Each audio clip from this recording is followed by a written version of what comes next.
Well, the Senate has confirmed all 7 ministerial nominees sent by President Bola Tinubu. The nominations were confirmed after a 5-hour screening in the Senate chambers. TVC News reports.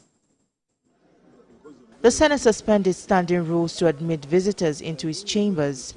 The special advisor to the President on National Assembly matters ushers President Tinubu's nominees one after the other.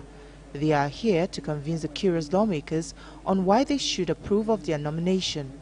The nominees talk about their vast experience in various fields of endeavors, also how they hope to bring their experience to bear, particularly in resolving Nigeria's economic needs and improving the lives of Nigerians. Once you want to address any issue in the 21st century, the first thing you do is you get data, because data is a king in resolving challenges in the 21st century. I know what it takes to negotiate and to do it patiently and to listen to our friends from the other side. The Nigerian embassy in Madrid that you see today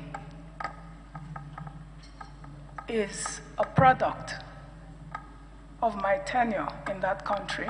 I need to go to the ministry, take over, see the policies, how far they have gone, then to see how I would put in my best into perfecting the policy. I intend to encourage people by building those incentives across all those 417 grazing areas in the country. To create productive jobs through vibrant domestic industry.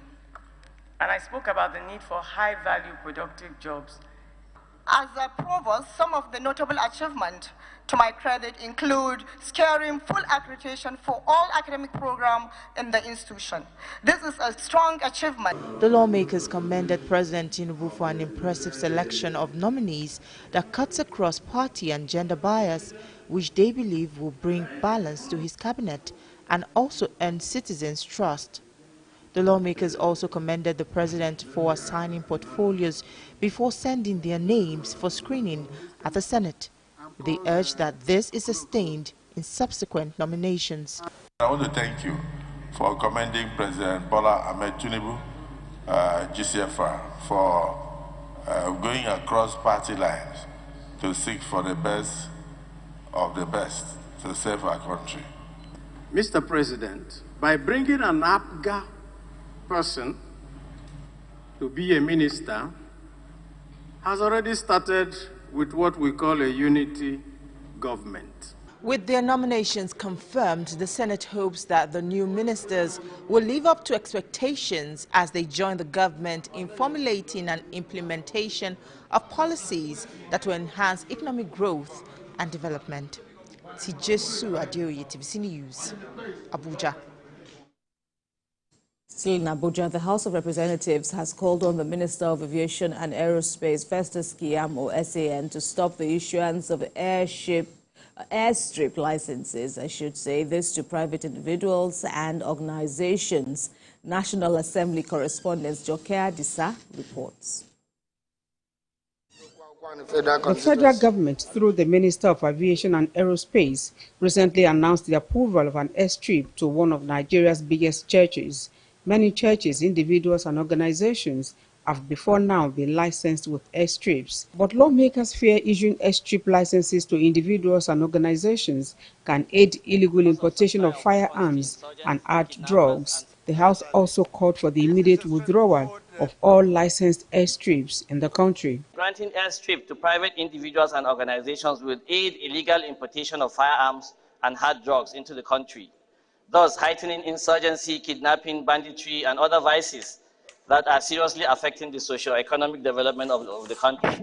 Nigeria's Minister of Environment is to lead relevant agencies before the House of Representatives to explain precautionary measures in place to safeguard lives and property ahead of the predicted floods in 22 states and the Federal Capital Territory. The Federal Ministry of Environment and state governments to activate evacuation protocols for communities along floodplains and ensure that affected populations have access to temporary shelters, medical services, and other forms of support.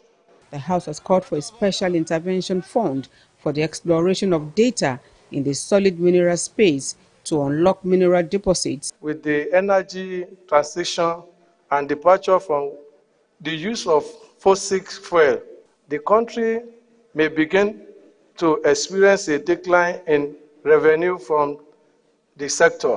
A bill seeking to establish the armed forces farms and ranches to enhance food security passes second reading. The concept of establishing an armed forces farms and ranches will no doubt open a new frontier for the armed forces of Nigeria to contribute meaningfully to the nation's food security, leveraging on non-active and active members of the armed forces.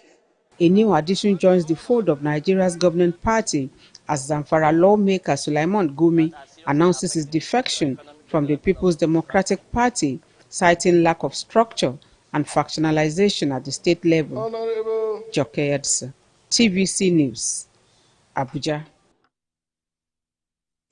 A renowned figure in medicine, public health, education and leadership, Professor Ojeniyi has died.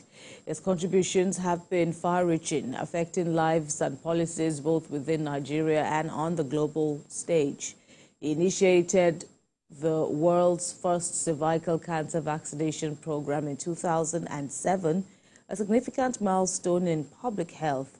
The depth of his influence extended beyond the medical field, as he was also the first black individual Nigerian to be knighted as Order of Danborg, the first black Order of Danborg in Europe by the Queen of Denmark, Queen Margaret XI. And so Ojeniyi broke barriers, embodying a legacy of excellence, resilience, and commitment to social justice. May his soul rest in peace.